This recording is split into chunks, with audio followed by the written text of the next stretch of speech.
በሄድኩበት መንገድ ሁሉ ከኔ ጋር ለነበረ ያንን ገደላ ገደሉን ተጠንቅቆ ላሻገረ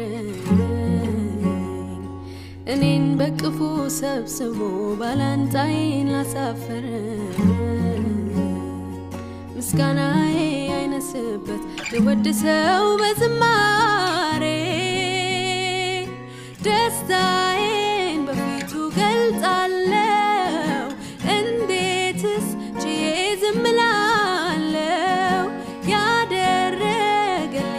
እያሰብኩ በልዑል አምላክ ስር ሰግዳለሁ